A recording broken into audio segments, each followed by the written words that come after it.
Hola, buenas noches a todos. Estamos en su programa Pregúntele a su médico, que se transmite a través de Ramírez La Expresión en el 95.3 de FM y en redes sociales a través de Minamérica. El día de hoy vamos a hablar de un tema bastante interesante y muy, pero muy común, de dominio público prácticamente.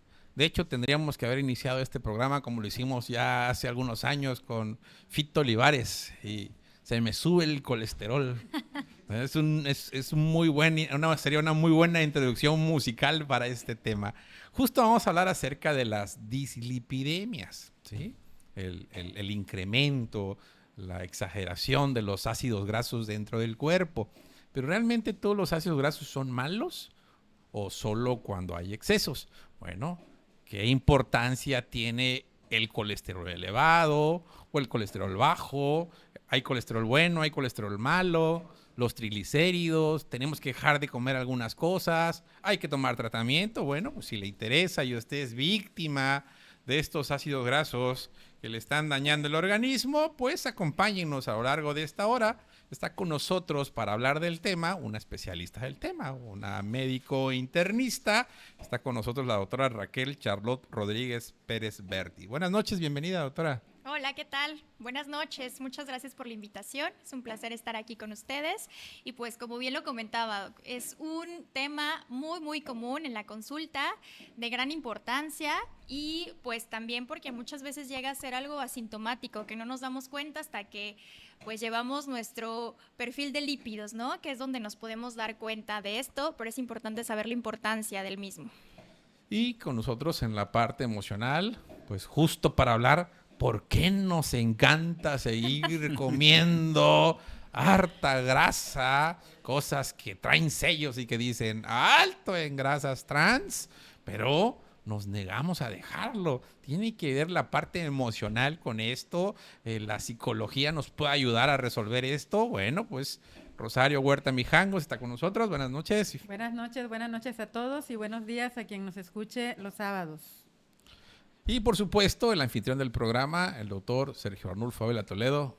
Buenas noches, doctor. ¿Qué tal? Muy buenas noches y buenos días para nuestros grandes amigos radioescuchas de XHKM FM Radio Una La Expresión. Le damos la bienvenida en nombre de la directora general de esta empresa de radio, la licenciada María Luisa Bravo Ortiz, y de nuestro compañero Fernando Castañón Leo, productor de Minamérica. Adelante y bienvenida, doctora Raquel Charlotte. Muchas gracias. Y por supuesto, en la banca, calentando para entrar en unos momentos más, nuestro buen amigo, el doctor Alejandro Martínez Vivas, ginecólogo, obstetra, perinatólogo, especialista en desarrollo humano, que también nos va a hablar qué importancia tienen estos ácidos grasos en el embarazo, qué tan frecuente y por qué la elevación durante el embarazo, y si son dañinos o son parte del proceso de embarazo. Y también calentando en banca, nuestro buen amigo psicólogo también, Marco Antonio León Hernández, que nos complementará también la parte emocional. Bienvenidos, amigos, buenas noches. Pues para comenzar, doctora, hablamos de dislipidemia. Ya hicieron la traducción ahí, ya pusieron colesterol y triglicéridos elevados. ¿Cómo podríamos definir dislipidemia? Ok, bueno, pues para iniciar a hablar de dislipidemias, que es el nombre médico que nosotros empleamos para hablar cuando tenemos colesterol elevado, triglicéridos, ambos, y como bien comentaba el doctor, es muy importante saber que dentro del colesterol tenemos un colesterol bueno y un colesterol malo. No siempre el colesterol va a ser dañino, por así decirlo. Yo a mis pacientes en la consulta les explico que el colesterol bueno es aquel que nos protege de ese riesgo cardiovascular. ¿Esto qué quiere decir? Que nos ayuda a evitar que se forme cierta placa dentro de nuestras arterias. Y yo les explico, el bueno como Diosito, tiene que estar alto, tiene que estar arriba, y el malo, pues abajo, ¿no? En este caso, el bueno es el colesterol de alta densidad, o que se abrevia por sus siglas en inglés como HDL. ¿Cómo nosotros podemos aumentar este colesterol bueno? Principalmente pues con la dieta, que es lo más importante. Aquellos alimentos ricos en omega 3, aguacate, aceite de olivo, pescado, pero pues no las mojarras que estamos acostumbrados a comer, ¿verdad? Sino pescado empapelado, pescado al vapor, asado. Pero también entra esa parte del colesterol malo, ¿no? Ese que, como bien les digo, tiene que estar abajo Bueno, por qué debe estar bajo y el otro por qué debe estar alto. Por el riesgo que tenemos de desarrollar en algún momento algún infarto, que esas arterias nos imaginamos como unas tuberías, que se llegaran a formar de sarro y si llegan a obstruirse nos puede causar algún infarto, pero cuando nosotros hablamos de un infarto siempre pensamos en un infarto en el corazón, ¿no? Y pues todo el corazón, que claro es muy importante, pero también a nivel del cerebro. Eso también es otra parte que muchas veces decimos, sí, nuestro corazón, pero pues todo es importante, ¿no? Entonces, es por eso que hay que llevar un adecuado control de esto. Ahora, como bien comentaba, muchas veces somos asintomáticos. Llega el paciente y pues realmente no tiene ni idea y pues anda un día normal en la calle con 500 de triglicéridos y 600 de colesterol. Entonces, gran parte de esto influye en nuestra población, la dieta, el sedentarismo, que pues con esta vida tan ajetreada es más fácil comer unos antojitos, ¿no? Que comida pues como debe de ser, que vamos a hablar más adelante acerca de una dieta adecuada. Doctora, dice usted que cada uno de los alimentos puede tener grasas buenas y grasas malas. Bueno, estas grasas tienen alguna función en mi cuerpo. ¿Por qué consumimos grasas? O sea, el colesterol, el triglicérido dice que hay bueno. O sea, ¿qué funciones o para qué nos sirve consumir grasa en el cuerpo? Ok, pues la función del colesterol bueno, como les había comentado previamente, con estos alimentos como el aguacate, el omega 3 y demás, nos ayudan como protección para evitar que se forme ese sarro en nuestro cuerpo, por así decirlo, y el colesterol pues malo, que lamentablemente pues sí va a existir en la dieta, pero lo que queremos que sea en menor proporción, educar a nuestra población, prevenir y hacerles entender qué es lo que en general es mejor consumir de nuestra dieta y lo que realmente no es tan bueno. Muy bien. Hay veces buscamos como chivo expiatorio el dolor de cabeza y el mareo al colesterol. ¿Qué hay de cierto en esto? Me gustaría que usted nos dijera qué tiene que ver, porque muchos, sobre todo los que somos médicos de primer nivel, que estamos en la consulta general, nos llega el paciente y nos dice, no doctor, es que yo creo que tengo el colesterol elevado porque me duele la cabeza o porque tengo mucho mareo. ¿Qué hay de cierto en esto? Usted menciona todo lo contrario, que es asintomático o que no da molestias. ¿Qué tiene que ver? Ok. Bueno, este es un punto muy importante porque en general las dislipidemias o el colesterol alto, triglicéridos altos o ambos normalmente son asintomáticos. ¿Esto qué quiere decir? Que no presentamos ningún síntoma. Sin embargo, a partir de ciertos niveles, esto ya puede llegar a presentar algún síntoma. En triglicéridos, a partir de 500 de triglicéridos, ya pueden aparecer síntomas. Es más aislado, sobre todo el mareo. Pero es muy común que en la consulta lleguen y nos diga, doctora, es que yo estoy mareado, yo tengo los triglicéridos altos, el colesterol algo. Y pues muchas veces sí corroboramos, ¿no? Que la sintomatología que tiene nuestro paciente puede ser secundario. Sin embargo, no es de los principales síntomas que esto nos da. Ahora, para hablar que tenemos algún síntoma, por ejemplo, del colesterol elevado, sí, ya son niveles arriba de 400. Y pues el riesgo también no solamente de algún infarto, los triglicéridos arriba de 500, también hablamos de un riesgo de pancreatitis. ¿Esto qué quiere decir? Que nuestro páncreas se puede inflamar debido a estas grasas que en este caso pues no son buenas. Porque también he tenido casos de colesterol total, que tenemos 200 de colesterol total, pero dentro de ese colesterol total, la mayoría, digamos un 100, son más de 120, son del colesterol bueno. Entonces ahí también van a decir, ¿no? Pero pues a mí me marca que 200, estoy en el límite. Claro, pero si es mayor el colesterol bueno que el colesterol malo, pues ahí realmente no hay tanto problema. Claro, individualizando a cada paciente. No es lo mismo un paciente que ya se ha infartado en algún momento, no es lo mismo un paciente que no presenta ninguna enfermedad crónico-degenerativa, o sea, que no es ni diabético ni hipertenso, aquellos que pues ya son diabéticos, hipertensos, la obesidad aquí también influye mucho. Entonces, pues hay que individualizar cada uno de los casos. Para complementar un poquito acerca de lo que le preguntaba la doctora sobre la utilidad de las grasas, es importante hacer mención que las grasas pues son necesarias en nuestro cuerpo. Nos ayudan a absorber, nos dan energía, nos ayudan a absorber algunas vitaminas, las liposolubles, como les llamamos, las ADEK.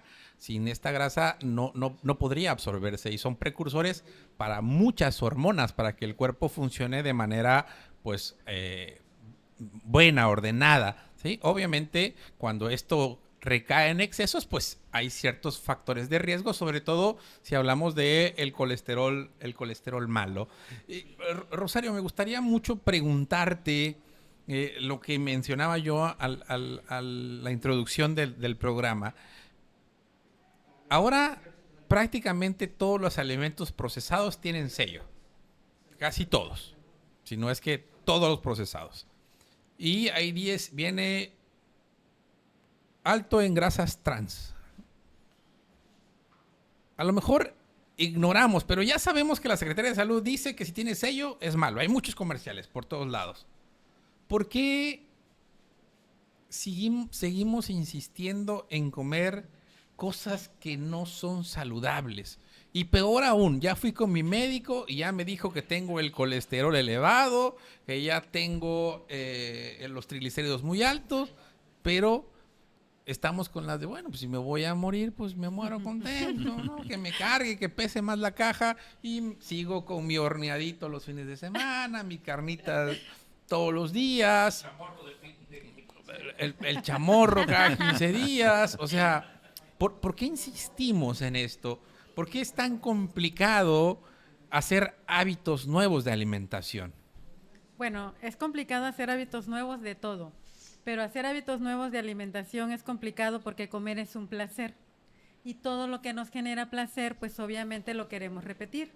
Y si yo disfruto, porque mi paladar se acostumbró desde que era yo muy pequeño a lo dulce, desde que era yo muy pequeño a ese sabor. Pues es que la grasa da un sabor rico, ¿no? Diferente, totalmente distinto.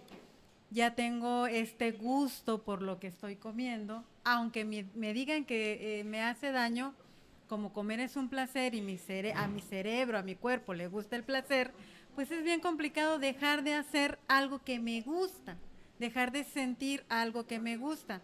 O sea, yo sé que a los hipertensos les dicen poca sal o cero sal, ¿no? Incluso. Sí. Entonces, todos sabemos que un alimento sin sal, pues no tiene sabor, ¿no? Es desagradable al paladar, es desagradable al cuerpo, es desagradable a mi cerebro, entonces no lo quiero. Más que nada, lo que cuesta trabajo es dejar de sentir el placer por lo que como. ¿Se facilita el hecho de que no haya sintomatología? O sea, si sintiéramos dolor, ¿sería igual? Yo creo que no es tan igual, pero seguimos haciéndolo. Porque, como lo repito, comer es un placer, es muy gustoso para nuestro cerebro y para nuestro cuerpo. Y entonces, si lo que yo estoy comiendo no me gusta, prefiero no comerlo. Y entonces, si prefiero no comerlo, pues obviamente no voy a sanar, porque debo de comer correctamente. Claro. Pero la realidad es que aunque esté consciente, entre comillas consciente, que esto es perjudicial para mi salud, lo voy a seguir haciendo. Muy bien. Hablamos de los triglicéridos. Se dice que los triglicéridos, me gustaría que usted como experta en la materia nos informe en dónde se elevan los triglicéridos, cuáles son los alimentos que pueden elevar esta grasa, porque es una grasa en nuestro cuerpo. Ok, sí, claro que sí. Sobre todo, pues bueno, en México y sobre todo en esta región estamos ávidos de comida deliciosa, ¿no?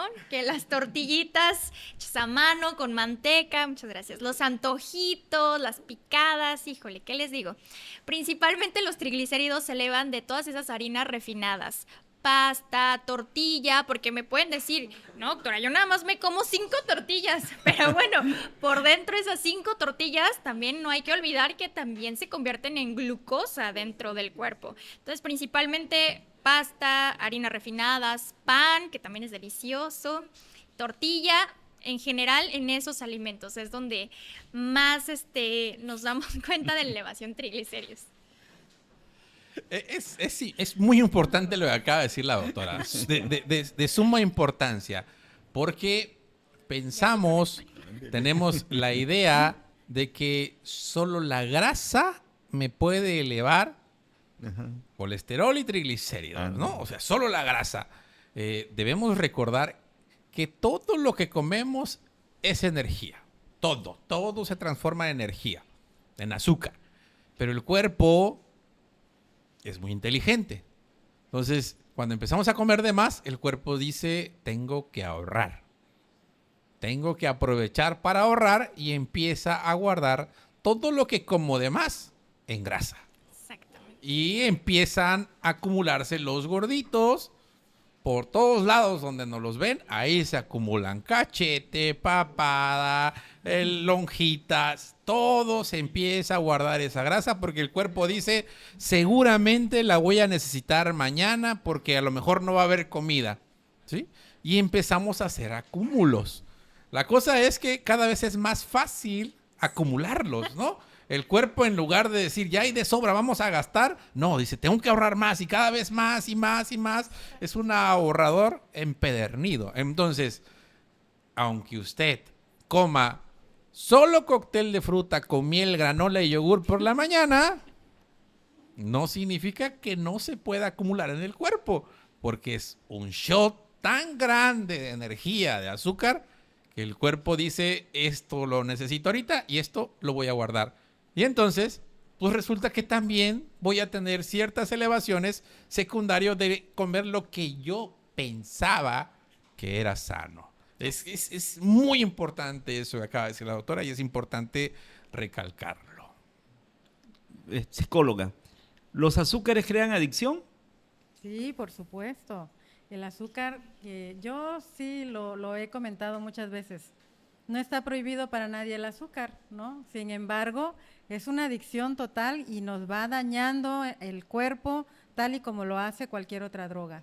Entonces sí, es adictivo. De hecho había un video, no sé si exista todavía, la comparación de todo lo que estimula la cocaína comparado con lo que estimula el azúcar en el cerebro. Y el estímulo del azúcar es mayor. Es mucho más adictivo. Entonces, ¿por qué no está prohibido? Sí, es mucho más potente que drogas ilícitas.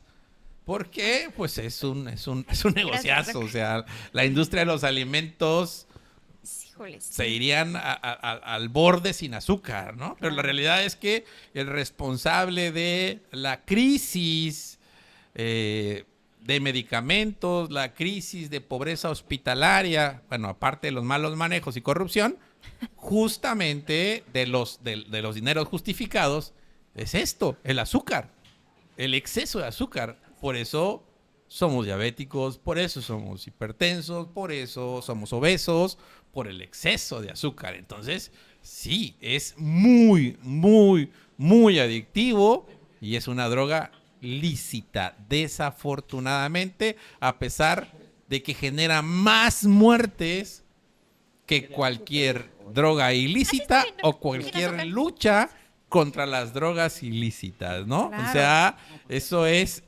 parte de nuestra hipocresía de salud gubernamental, ¿no? Sí, y es muy difícil dejar de comer algo que tiene un sabor agradable. Entonces, por supuesto que nos lo van a permitir, cualquiera que sea. Y bueno, esto es de tiempos ancestrales, o sea, nadie nos lo impuso, sino que familiarmente, culturalmente, cuando se descubre que el azúcar le daba mejor sabor a los alimentos, pues hasta los bebés les daban miel en la mamila, ¿no? Entonces, esto es ya cultural. Sí, también algo importante y que siempre le hago énfasis a mis pacientes es que no hay que satanizar a los alimentos. Sí, eso es algo muy importante, ¿no? Porque decimos, no, azúcar no, y nos espantamos y no se te ocurra. Simplemente hay que saber comer, hay que saber las porciones que debemos de ingerir de cada alimento. No está mal que tengamos que comer de repente una rebanada de pastel en algún cumpleaños, algún pan, exacto, de vez en cuando. Sin embargo, lo que ya no nos gusta tanto es que, por ejemplo, para oxidar la grasa que consumimos de ese pan, pues necesitamos al menos caminar unos 10 kilómetros. Pues, ¿quién lo hace, verdad? Nadie. Entonces, como el pro y el contra de esto. Pero es importante que ningún alimento en realidad es malo. Lo malo es que la cantidad que nosotros ingerimos de esos alimentos. Eso sí, es lo que no nos ayuda mucho. Ya nos comentó que prácticamente pues, no hay sintomatología o puede existir rara vez, ¿no? Entonces, ¿cómo puedo yo saber que pues estoy mal? Yo que estoy en mi casita ahorita sentado, chopeándome un pancito con chocolate, viendo el programa de Pregúntele a su médico, me agacho tantito y veo las lonjitas y digo, ¿no será que lo que están diciendo ellos lo tengo yo?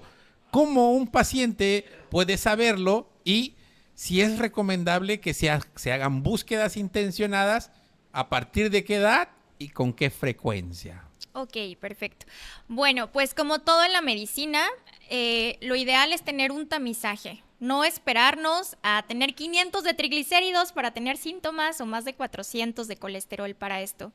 A partir de, pues en nuestra población, por la dieta y demás, a partir de los 35 años de edad, no está de más realizar un check-up. Dentro de ese check-up, un perfil de lípidos completos, porque es importante sí saber nuestro colesterol total, saber pero también cuánto es de nuestro colesterol bueno, nuestro colesterol malo, los triglicéridos y ponernos manos a la obra si es que llegamos a tener alguna de esas grasas malas elevadas en nuestro cuerpo. Sobre todo cambiar estilo de vida, medidas higiénico-dietéticas, ajustes en la dieta, ejercicio, algo que pues no hemos tocado mucho, pero es muy importante todos los beneficios que tiene el ejercicio a nivel emocional, a nivel de nuestra salud y pues tratar de tener un hábito de ejercicio para que cuando lleguemos a la vejez sea un envejecimiento exitoso. ¿Esto qué quiere decir? Que podamos no desarrollar esas patologías que pues por sí mismos la genética nos predispone, ¿no? Muchas veces. Porque otra parte importante aquí es la genética en estas dislipidemias.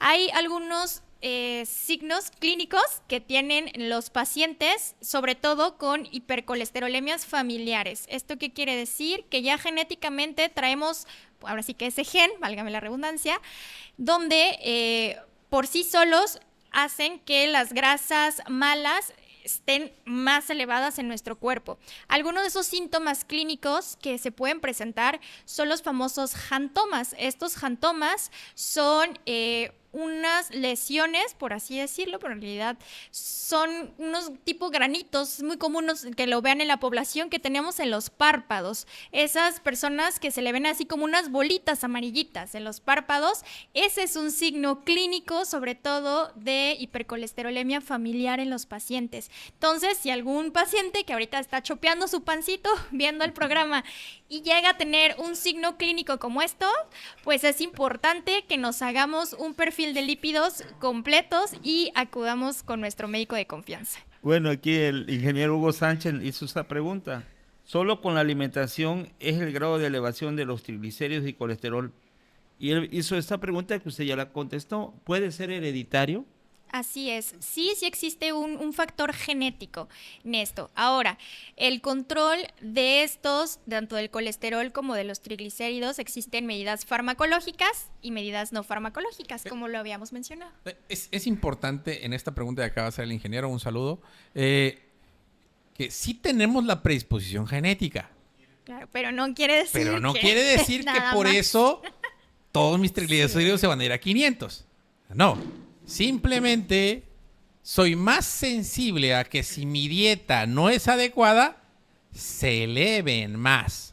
No quiere decir que ya tengo el colesterol elevado solo porque nací con ese gen. Es importante saber aclarar que una cosa es portar el gen y otra cosa es que el gen se exprese.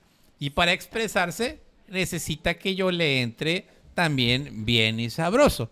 ¿Sí? Entonces, sí las juega un papel las dos cosas, ¿no? Sí, el factor genético es muy importante, pero mi alimentación es la que va a marcar la diferencia. Aquí es donde entra esta cuestión complicada donde decimos que tenemos que hacer conciencia. Si yo ya estoy viendo que mi tío, que mi abuelo, que mi papá padecen esta situación, yo necesito hacer cambio de hábitos y es en donde viene lo complicado, porque yo crecí con este papá, con esta mamá, con esta alimentación que ellos me enseñaron y de repente yo ya tengo 36, 37 y estoy viendo que estoy en riesgo y a esa edad necesito hacer cambios de hábitos, es lo que cuesta mucho trabajo, ¿no? Pero sí se puede, sí hay gente que tal vez lo hace más joven, tal vez cuando tienen los 20 y tantos y dicen, ay, yo estoy viendo a mi abuelo así, yo no quiero hacer.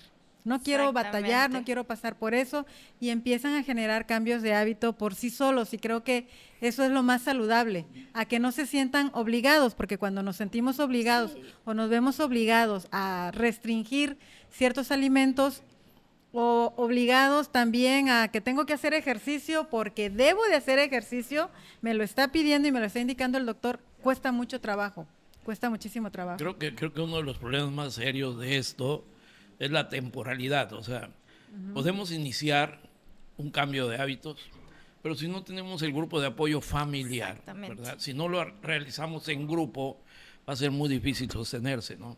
Y de ahí vienen los fracasos de esos tratamientos y por eso pues, todo el tiempo se está expresando. Pero pues como bien lo dijo Castañón, ¿verdad? Esta clase casi parece de finanzas y todo. Ahorita descubrí que no soy gordito, sino soy ahorrador. Pero en este cambio de hábitos, doctor, que cuesta mucho trabajo, muchos han escuchado que en 21 días cambio mis hábitos. Sí, ¿no? claro. Mucha gente se cree el cuento de que en 21 días, si yo soy constante, en 21 días yo voy a hacer cambios de hábitos. Pero bueno, ese es solo el principio, ¿sí?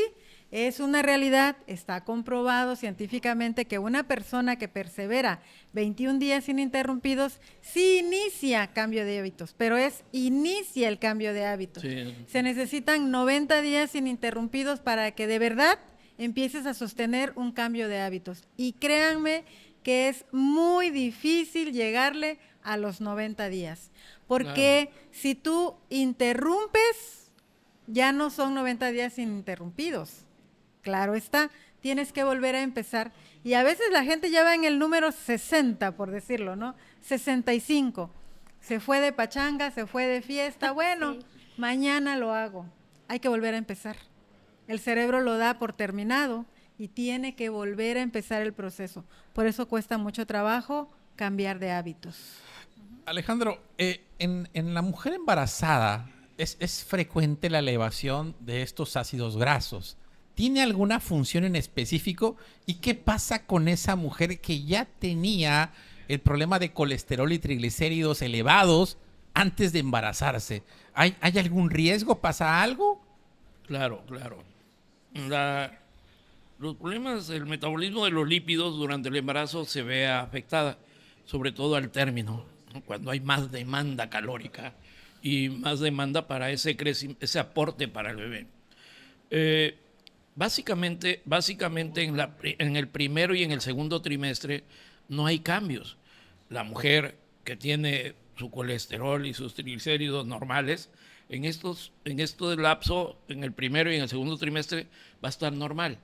Pero en el tercer trimestre, sobre todo el colesterol malo, el de baja densidad,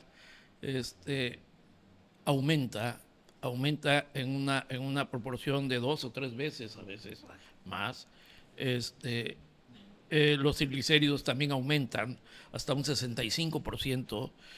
Y esto es en base a la necesidad, porque no es todo malo. O sea, esto es necesario para darle el aporte a este bebé, para que la mamá tenga, pues, obviamente las calorías necesarias y poder generar en este periodo de estrés y de necesidades importantes, requerimientos importantes por el bebé, pues tenga cómo responder, ¿no?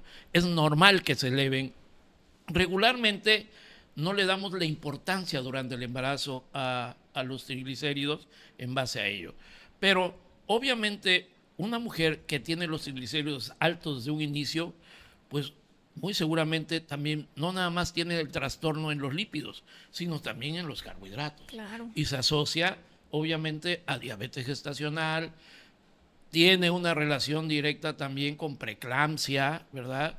Con trastornos en el bebé de macrosomía.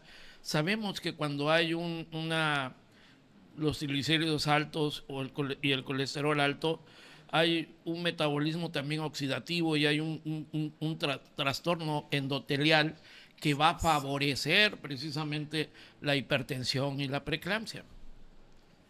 Tristemente, no le damos, ni la mujer y a veces ni los médicos le dan la importancia a los triglicéridos. Cuando en el embarazo los triglicéridos y el colesterol están altos, desde un inicio, cuidado. Hay que tener cuidado. Y si es una mujer obesa y está acostumbrada a tener una ingesta importante de esto, pues ahí viene la pancreatitis, ahí vienen los problemas serios orgánicos en fase aguda que pueden generarse en esa mujercita. No es echar en saco roto al colesterol y triglicéridos durante el embarazo. Sí tienen su repercusión importante tanto en la mamá como en el feto. Oye, respecto a esta parte de la elevación de colesterol de baja densidad, que es el colesterol malo, ¿esto sucede en todas las poblaciones? Me refiero a si tenemos una población, por ejemplo, con una muy buena dieta mediterránea, que es una dieta que consume grandes cantidades de grasas buenas, Okay. colesteroles de alta densidad, ¿sucede también lo mismo? O sea, ¿se eleva el colesterol de baja densidad? Sí, ¿O hay se aumento. eleva? Hay aumento por los requerimientos, hijo, Ok. que tiene este bebé. O sea, son de gasto más fácil, ¿no? Así es. Para tener un mejor control energético. Así es. ¿Sí? Obviamente es importante que quede muy clarito, no porque se eleven de manera natural Así significa es. que sea buena la grasa de baja densidad durante el embarazo. Es todo lo contrario, es muy importante. Cada vez hay mayor cantidad de evidencia científica que dice que si usted durante su embarazo consume grandes cantidades de grasa buena, omega 3, ¿sí? Con sus componentes de HA, ARA, por Va ejemplo, a tener un aporte mejor ese bebé. ese niño va a tener un cerebro mucho mejor desarrollado, una visión mucho más desarrollada y menos probabilidades de ser o de padecer enfermedades alérgicas, ¿no? Entonces, es un beneficio bastante importante el consumo de grasas buenas durante este proceso. Entonces, no porque las grasas malas se eleven de manera natural, significa que puedo comer, como si no pasara nada, grasa de baja densidad. Siempre el colesterol y los triglicéridos van a estar elevados durante el embarazo, siempre, y sobre todo en el tercer trimestre. En el primero y el segundo trimestre, muy poco, pero en el tercer trimestre hasta el doble o el triple. No, y yo recuerdo mucho que antes se le decía a la mujer embarazada que tenía que comer por dos, ¿no? Por ejemplo, Sí. ya son situaciones que afortunadamente se van quedando un poco atrás, ¿no? Pero nuestros grupos de apoyo nos decían, come, tienes que comer doble, ¿no? Porque ahora comes por dos. Y bueno, pues una mujer embarazada podía subir muchísimo de peso porque no tenía toda esta información que actualmente ya se tiene y que se cuida mucho la dieta, pero pues como digo, comer es un placer y entonces todos estos, no sé si sean mitos, yo la verdad no tuve antojos cuando fui una mujer embarazada, pero toda esta parte de se me antoja y tengo que comerlo porque se me antojó. Todas estas cuestiones también luego influyen mucho en lo que estamos consumiendo, en la dieta que estamos llevando a cabo y en que se nos consiente porque estamos embarazadas, ¿no? Claro. ¿Sí? ¿Qué tanta relevancia tiene el incremento en la ingesta de grasas malas en las mujeres hormonalmente hablando, por ejemplo? ¿Y qué tan frecuente tienes visitas actualmente de niñas pequeñas con menstruaciones muy tempranas y qué efecto tiene esas grasas malas en esas personas? Sí. Recordemos que los esteroides femeninos tienen una madre de donde nacen y nacen a partir de Grasa. colesterol. ¿Sí? Más colesterol a más temprana edad, más elevado, obviamente producen estrógenos y sobre todo estrógenos débiles, hijo, porque en las grasas se genera un estrógeno que se llama estrona, pero en altas cantidades obviamente es un estrógeno que va a generar cambios también y estímulos anormales tanto en pecho como en útero. ¿Qué es lo que se ve con el aumento de peso y la ingesta no controlada de esto. Obviamente, toda mujer obesa, todos quienes tenemos, bueno, quienes son ahorradoras, tienen un trastorno importante hormonal. Porque esta estrona, este estrógeno que se secreta, se produce y se secreta a nivel del adipocito, se crea en la grasa, en el tejido periférico, ¿verdad? En grandes cantidades va a bloquear precisamente la función ovular. Entonces, estas pacientes caen en anovulación. Pero esto estimula también, tanto la estrona como los estrógenos van a estimular el endometrio. Y esto va a generar hiperplasias, sangrados anormales, presencia, va a estar sujeta a una hiperestrogenemia, que va a ser presencia de miomas, endometriosis, problemas en mamas, ¿verdad? Y lo más curioso de todo esto, que si no se corta, si no se rompe este mal ciclo, esta esteroidogénesis anormal genera aumento de peso. Y el aumento de peso, o más grasa, y más grasa genera más alteraciones del ciclo, más alteraciones hormonales. Y es un ciclo vicioso, que si no lo rompemos, la mujer nunca va a poder bajar de peso, por más que haga, nunca va a poder bajar de peso. Y esa ansiedad, esa necesidad de comer cada vez va a ir incrementándose más, porque está en un estado de esteroidogénesis anormal, ¿sí? O sea, tiene anabólicos que está produciendo ella en una forma anormal y desmesurada. Entonces, esto se crea un círculo vicioso y obviamente es dañino para todo. Y esto es en mujeres adultas.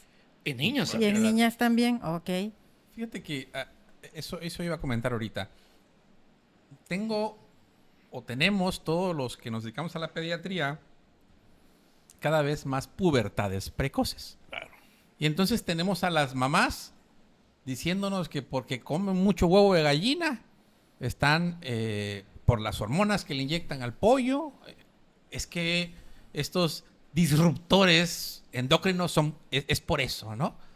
Pero no se dan cuenta que esa nena, pues es obesa, porque yo, papá, tengo muy malos hábitos de alimentación, y esto puede generar o desencadenar, obviamente, incremento de leptina, que va a generar pubertades precoces, ¿no? Entonces, no estoy viendo que a nuestros niños les estamos acelerando su crecimiento por una mala nutrición. Entonces, la causa principal una de las causas principales por el incremento de pubertades precoces, es decir, niñas que empiezan a menstruar a muy temprana edad, es justo eso, ¿no? Lo que estamos hablando, el incremento exagerado del consumo de grasas que, pues obviamente, nos generan un problema totalmente de salud, pubertades precoces. Claro, y bueno, son mujercitas que desde la adolescencia presentan un estado anormal y para ellas es normal, ¿sí? Menstruar quizás a veces cada 2 veces al mes o cada 3 meses, pero venir con sangrados importantes, y dolores de mamas es normal, y sangrados abundantes es normal, y con coágulos. Y para ellas toda su vida puede ser así, ¿sí? Esa mujercita es la que va a tener tarde o temprano una hiperplasia de endometrio y un cáncer de endometrio. Es una mujercita que está estimulando anormalmente la mama. Hay 2 órganos en la mujer que son hormonodependientes. Uno es el útero y otra es la mama, ¿sí? Son mujeres que van a empezar con problemas a nivel de mamas y si no, ¿por qué no? Hasta desarrollar un cáncer también, ¿no? Entonces, obviamente no es adecuado que una mujer no ovule o no tenga un sangrado regular o no tenga un ciclo regular por largo tiempo, porque son estímulos hormonales que van a estar dando cambios importantes en mama y en útero. Digo, no es el tema la pubertad precoz. Ahorita vamos a seguir atacando a la doctora con preguntas sobre dislipidemia, pero siempre es importante recalcarles, papis, que cuidemos a nuestros niños. Las niñas están menstruando a edades muy, muy, muy tempranas, 9 años, 8 años, 10 años es temprano, inclusive muy temprano. Y no es por el nivel del mar tampoco. Y Tampoco entonces... ya no es por la saturación de oxígeno, que el oxígeno aquí está... Es muy importante, de verdad, porque es frecuente que el papá esté muy orgulloso porque de repente su hija dio el estirón y es la niña más grandota de 4º año de primaria. Altísima, es la más grandota. Y el papá está orgulloso porque porque mi hija es grandota. Bueno, ese crecimiento es un crecimiento falso. ¿Por qué falso? Porque una vez que las compañeritas empiecen a menstruar a las edades que deben de menstruar, la van a rebasar. Todas. Pero, digo, para hablar un poquito coloquial, no significa que así sea.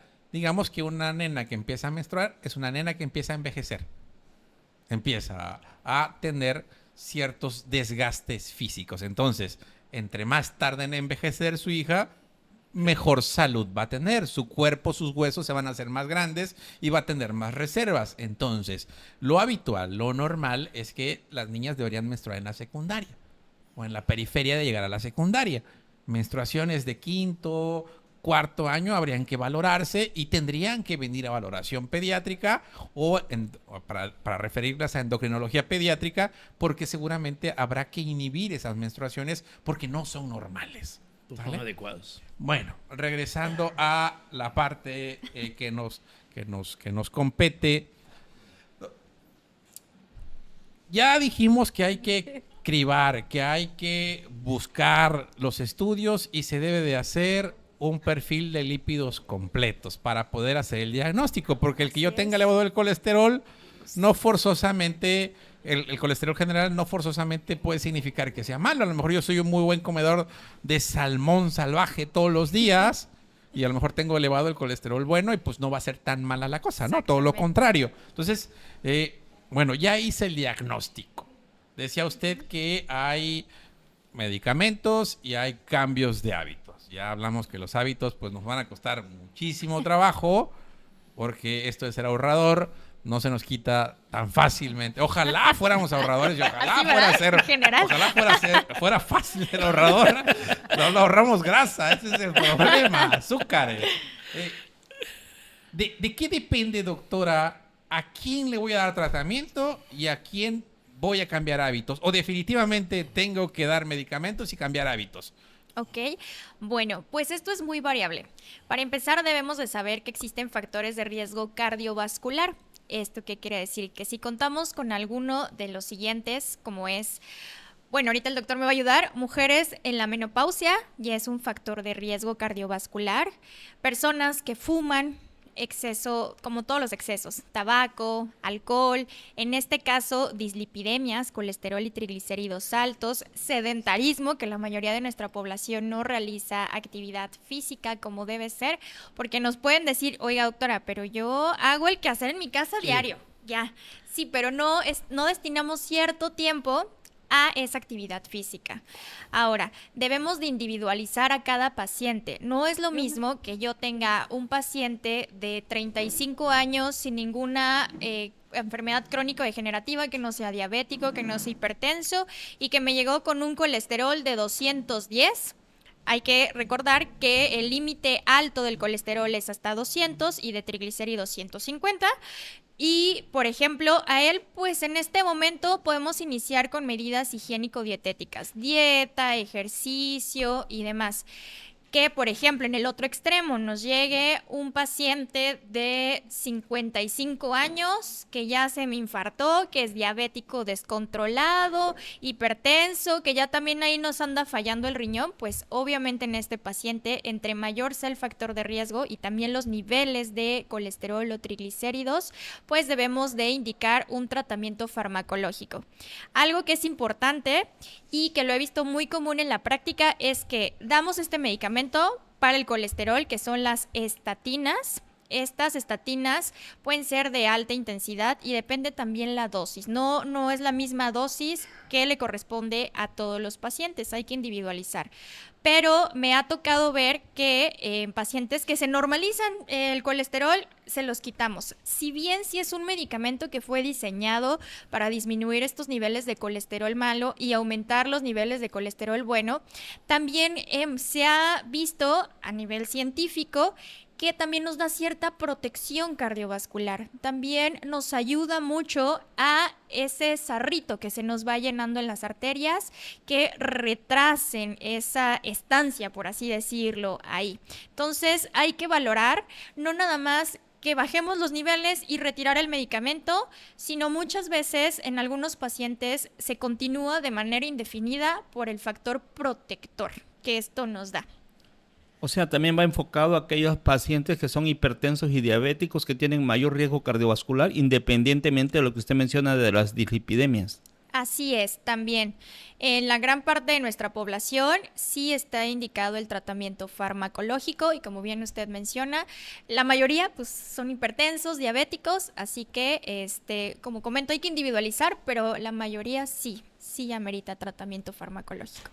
Y van unidos, o sea, si sube el colesterol, forzosamente suben los triglicéridos o puede ser por separado. Esto es muy importante. Podemos tener dislipidemias solamente por ejemplo, el colesterol bueno, el de alta densidad que esté bajo, ya se puede considerar englobarse dentro de dislipidemias. Y pues no siempre van de la mano. También depende mucho de la dieta. Hay pacientes que tienen triglicéridos altos y colesterol normal o viceversa, el colesterol alto y los triglicéridos normales. Pero esto sí influye bastante en que, por ejemplo, si le metemos más a la tortillita, los antojitos, pues ahí nos vamos más hacia los triglicéridos. Por ejemplo, lo capeado, lo frito, las grasas, nos vamos un poquito más hasta el colesterol. Por eso nosotros le preguntamos, ¿usted le gusta, verdad? ¿Le gusta los antojitos? Todo? No, sí, doctora. Entonces, si no van de la mano, podemos tener uno elevado y otro no. Gracias. Así es, ¿no? ¿Usted? ¿Hay alguna diferencia entre el aceite de oliva virgen y el extra virgen? ¿Cuál debemos consumir y en qué momento? Ok, pues realmente el aceite de oliva virgen y extra virgen, ambos contienen omega 3, de preferencia recomendable extra virgen, también el aceite de aguacate. Final de cuentas, como comentábamos, son grasas, pero son esas grasas buenas que necesitamos en nuestro cuerpo. Sí, aumentar la ingesta de estas es lo recomendado, pero tampoco en exceso, porque a pesar de que sean grasas buenas, eso no quiere decir que no vayamos a ahorrar en nuestro cuerpo esas grasas. Algo que se satanizó mucho y que nuevamente se le ha puesto el ojo es a la manteca. Así es. ¿Qué tan buena es la manteca de cerdo? Sí, es muy común que también lleguen los pacientes y digan, pero es que la manteca a mí no me hace daño. Bueno, como todo, en las porciones es importante. Si nosotros nos va a aportar el mismo índice calórico el aceite de olivo a la manteca. Aquí la diferencia es que una grasa es buena y otra grasa no es tan buena. Por ejemplo, la manteca, a pesar de que es de origen animal y demás, esas grasas tienden en exceso a no ser de manera saludable, a comparación del aceite de oliva. Muy bien. Se habla mucho de que esas grasas que se están refriendo, por decirlo, las empanadas, que hasta cola se hace, ¿puede darnos cáncer ese tipo de aceite? Pues realmente nos preocuparía un poquito más. Todo ese es más factible que nos dé un infarto, tanto a más un cáncer. La verdad. ¿Algo más? Bueno, Doc, ¿algo no. que desea agregar, doctor Lo de la menopausia. Alejandro Martínez Viva? Realmente también uno de los puntos muy importantes y que tenemos que regularizar y tomar muy en cuenta es en el climaterio y la menopausia, ¿verdad? El perfil de lípidos es importantísimo en este periodo. Regularmente, la gran mayoría de las mujercitas en este periodo tienen un perfil de lípido alterado. Hay que ayudarlos con hábitos, obviamente, y con medicamentos a veces es necesario. Y obviamente también el estado estrogénico, porque los estrógenos no son malos tampoco. Y son adecuados para también regularizar esto. Esto Los estrógenos también tienen un papel importante en la regularización del colesterol, en cierto modo, ¿sí? Porque cuando tenemos una carencia total de ellos, pues obviamente existen cambios también en la mujer muy severos, ¿no? El administrarlos, por ejemplo, en el climaterio y en la menopausia sobre todo, va a mejorar el estilo de vida, va a mejorar el metabolismo de los carbohidratos, va a mejorar el metabolismo de los lípidos, hay medicamentos que se van a metabólicamente se van a transformar dentro de la mujer en estrógenos, en andrógenos y en progesterona si es necesario. Entonces, hay muchos medicamentos que nos pueden ayudar en este periodo, pero el perfil de lípidos en la mujer menopáusica es indispensable valorar. Así es. Muchas gracias. Quiero hacer una aportación o una aclaración respecto a los aceites. Es importante hacer una diferenciación entre aceite de oliva virgen y extra virgen. El extra virgen es muy bueno para ensaladas. No se cocina con extra virgen. El extra virgen rompe con el calor y entonces todos los beneficios se transforman en prejuicios. Nunca cocinemos con aceites de oliva extra virgen. Solo son para agregar a los alimentos, para aderezar y comerme mis ensaladas. O son los aceites que vemos en los coctelitos de ahí cuando vas al restaurante camarón para que le pongas a tu cóctel. Y respecto a qué aceite sería mejor en la actualidad para cocinar, actualmente se sabe que es el de aguacate. ¿Por qué? Porque tiene más resistencia al calor. El aceite de oliva tiene menos resistencia al calor y puede romperse con calores muy elevados. Entonces, para cocinar con aceite de olivo tendríamos que hacerlo con cocciones a temperatura media, temperaturas muy altas. Si voy a cocinar muy rápido y necesito poner la estufa a todo lo que da, no sería tan beneficioso el de oliva, sería mejor el de aguacate porque es el más resistente para que no se rompa esa estabilidad de su estructura grasa y no se transforme en grasas dañinas. Entonces es muy importante que si vamos a aderezar, aceite de oliva extra virgen, es decir, es para comerlo crudo, no cocido, aceite de oliva virgen para cocciones de temperaturas medias altas, nunca altas ni muy altas, temperaturas muy elevadas si tengo prisa, aceite de aguacate. Pero como para andar viendo qué aceite si cocino con lumbre bajita o lumbre alta, aceite de aguacate sería el ideal. También otra alternativa es el de coco. Es muy sano también. Sí, pero aquí la importancia es la resistencia a la ruptura, a la estabilidad a la hora de la cocción. ¿Sí? Entonces tiene que ver mucho con tipos de sartenes, o sea, si tienes un sartén de hierro, se va muy alta la temperatura. Entonces, para no andar adivinando, aguacate, ¿sale? O asado. O asado, definitivamente, obviamente, de algo frito, algo asado, mil veces algo asado. Rosario, ¿qué tan importante es la terapia psicológica para justo hacer que hagamos cambios de hábito? ¿Es bueno si yo tengo un paciente con colesterol elevado, con triglicéridos elevados, mandarlo a terapia? ¿O pues tiene que cambiar porque tiene que cambiar? No, bueno, obviamente como terapeuta creo firmemente que todas las enfermedades son psicosomáticas, porque no puedo separar lo que pienso de lo que siente mi cuerpo, ni lo que siente mi cuerpo con lo que pienso. Entonces, es importante que se acompañe con psicoterapia porque necesitamos nosotros apoyar, ser un punto de apoyo para que esta persona se sostenga, estarle acompañando a que pueda sostener este cambio de hábitos. Porque a veces nuestra familia no es un grupo de apoyo, al contrario.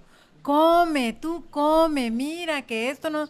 ¿Tú qué le estás haciendo caso al doctor? Mira cómo te estás poniendo, porque cambia nuestro estado de ánimo. Al no estar disfrutando lo que estoy comiendo, al no estar disfrutando lo que estoy haciendo, porque hacer ejercicio me va a doler el cuerpo, porque requiere un esfuerzo mayor, porque me tengo que levantar más temprano, porque tengo que hacer muchos cambios que me va a costar trabajo, entonces la psicoterapia te va a ayudar a acompañarte para sostener esos cambios y hacer más conciencia, porque bueno, generalmente nuestras emociones nos van a generar pensamientos que no me van a generar acciones positivas. Entonces estoy triste, pues obviamente no tengo la actitud necesaria para sostener el cambio. Por ello es que es súper importante acompañarnos de psicoterapia. Muy bien. Ya usted habló sobre las complicaciones que trae consigo mantener el colesterol elevado.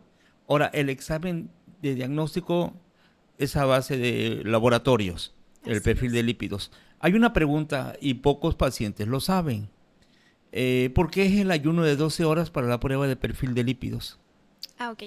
Pues el ayuno en este examen es importante, ya que pues la ingesta previa a esta nos puede alterar ese resultado, tener un falso positivo, o sea, que nos que sobreestimen esos valores que nosotros podemos llegar a tener, y como bien sabemos, se tienen que metabolizar todas esas grasas. Entonces es el tiempo estimado que debemos de contar con un ayuno para tener una cifra exacta, por así decirlo. Ya para finalizar este programa, la verdad es muy interesante y quisiéramos que se prolongara por más tiempo, pero el tiempo de la radio pues nos exigen 1 hora. Si no, seguiríamos por más tiempo. ¿Cuáles son las complicaciones de mantener el colesterol y los triglicéridos elevados, tanto en el campo de usted de medicina interna como en el campo de la ginecobstetricia? Claro, bueno, pues en medicina interna, como bien saben, nosotros vemos todo el cuerpo de una manera global, ¿no? Porque muchos dicen, los médicos internistas son los que internan. Pues no, nada más son eso, ¿no? Nosotros vemos en conjunto problemas del corazón, del pulmón, del hígado, del riñón, todo en conjunto. Entonces, las principales complicaciones que puede existir en esto, como ya lo habíamos dicho, primordialmente el factor de riesgo cardiovascular, infartos al corazón, infartos al cerebro, pancreatitis, muchas otras complicaciones, pero principalmente estos problemas tanto cardíacos, cerebrales y mayores complicaciones también pueden coadyuvar en esos problemas de enfermedad renal crónica, por ejemplo, hígado graso, que se ha hablado pues en la actualidad es una causa de cirrosis, el hígado graso, que también es un tema importante que más adelante podríamos ver. Tocar, sí, claro. Muy bien. ¿Algo que desea agregar, doctor Martínez Vivas, en torno a esto? Durante el embarazo, a corto plazo, en cierto modo, las complicaciones más importantes cuando hay una hipercolesterolemia persistente se asocia con preeclampsia, se asocia con diabetes gestacional, ¿verdad? Y obviamente con repercusiones en el bebé, parto pretérmino, bebés macrosómicos, o sea, bebé grande. Sí, o prematurez también. Entonces, pues por nada del mundo es bueno tener esto en proporciones elevadas. Es cierto que se eleva en el embarazo, pero no más de 2 veces a 3 veces máximo, ¿sí? Ahora, es muy importante y súper ver precisamente cómo las emociones y el estrés generan aún más todo este tipo de problemas, ¿no?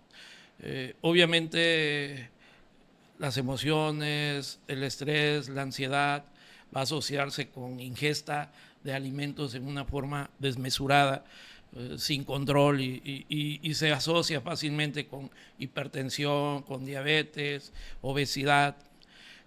Y esto, sobre todo en el trabajo que se hizo en la fundación hace el año pasado, que vinieron de Bristol a realizarlo, como en nuestra gente humilde, en nuestra gente con escasos recursos, ¿verdad? Se ve mucho este tipo de problemas.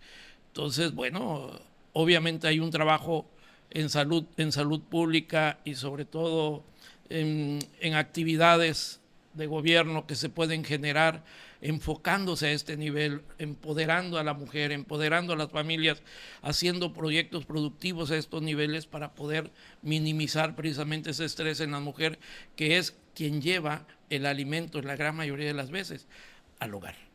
¿Sí? Muy bien, la pregunta del millón, doctora Charlotte, ¿dónde la podemos localizar y en qué número? ¿Dónde pueden ok. localizar sus servicios? Claro que sí. Estoy para servirles en la Clínica Caridad del Cobre, localizada en la calle 18, Colonia Petrolera, Minatitlán, Veracruz. A ¿Qué sus número? órdenes. ¿En qué número? Ok, el número se los... 9 22 22 3 21 02. Un poco más despacio para que nuestro 9 compañero... 22 22 3 21 02. Ya para Y finalizar... también está en la fundación. En la fundación. Ah, Para ya está con servirles, nosotros. sí, médico. claro. Qué bien, qué bien. ¿Algo más que deseen agregar? Pues la importancia de la salud mental. Muchas veces lo dejamos ir, ¿no? Decimos, no, me duele la cabeza, esto, pero sí me gustaría hacer conciencia en nuestros pacientes lo importante que es también la salud mental en esto y que siempre va a ir de la mano, en este caso dislipidemias, pero en la mayoría de las patologías debe de ir de la mano. Licenciada, Sí, es muy importante que hagamos esta conciencia de que el cambio de hábitos no es fácil, pero tampoco es imposible y que generalmente necesito yo revisar qué estoy sintiendo, cuáles son las contradicciones emocionales y mentales con las que me estoy enfrentando y que me están llevando a tener este tipo de vida y este tipo de actitud. Entonces, el acompañamiento terapéutico se convierte en indispensable para tratar cualquier tipo de enfermedad y sobre todo en estas donde estamos comiendo de más, que no estamos comiendo las cantidades, o también de menos, porque no es una regla que una persona que está estresada come de más. También dejan de comer. Entonces es importante revisarnos. Ya. Bueno, también al igual quiero decir que el orden, ¿verdad? El embarazo también necesita orden. El tener una dieta, una ingesta controlada, el mantener un peso ideal, el tener un incremento ponderal de peso pues ideal, lo permitido, comer lo permitido, va a tener unos resultados durante el embarazo adecuados. pues nos despedimos a nombre de la licenciada María Elisa Bravo Ortiz, directora general del Núcleo Radio Mina, del doctor Fernando Castañón Leo, productor de Minamédica. Agradecemos de antemano que haya estado con nosotros como invitada de honor la doctora Gracias. Raquel Charlotte Rodríguez Pérez Bertín. Gracias, doctora, y gracias por compartir su experiencia en este tema tan importante como es colesterol y triglicéridos. Muchas gracias a ustedes. Nos despedimos a nombre del doctor Alejandro Martínez Vivas, de la parte emocional la psicóloga Rosario Huerta Mijangos, el doctor Castañón Leo y su amigo el doctor Sergio Arnulfo Ávila Toledo. Le damos las gracias y lo invitamos para que sigan con nosotros. Y recuerden algo muy importante, en redes sociales compartan. Hasta la próxima y sean felices. Hasta luego.